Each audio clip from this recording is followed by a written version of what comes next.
हम्म, कि बड़ी दिन भइल पता न लागे जान हो।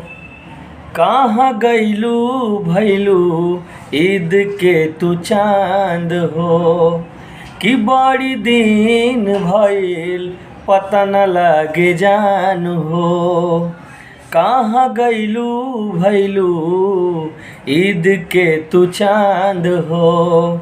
अब हमरा पे ना तोहर प्यार आवता।